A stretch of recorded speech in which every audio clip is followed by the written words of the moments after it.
sometimes I get asked about is how do we talk about payment, or essentially like how do we describe the charge to the patient, right? Especially if you're charging them out of pocket, which I think most practices do. And the way that I say it is, hey, listen, you know, I'm a physician as well. I kind of understand,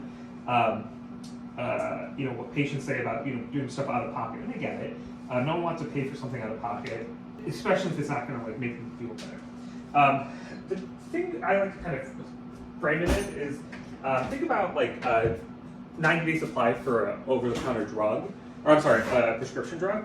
Usually they'll have these like copay programs if you have commercial insurance that will reduce the cost of the drug anywhere from like $60 to $90 for a 90-day supply, if not even a little bit more.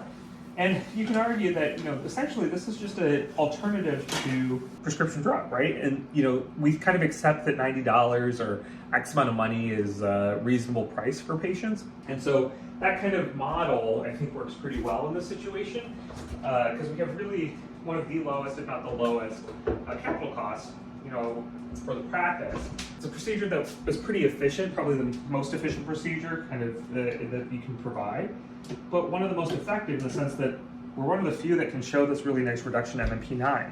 I'm really proud about that. Not many other procedures on the market can show data that shows it reduces MMP9 like we do and has this really nice patient satisfaction. And one of the things that's been really great is that we hear practices and patients sometimes reach out and say, hey, I'm doing really well. I feel like, you know, the patients really enjoy it. They're having a good experience with it. And I think that that's been pretty rewarding on our end for sure.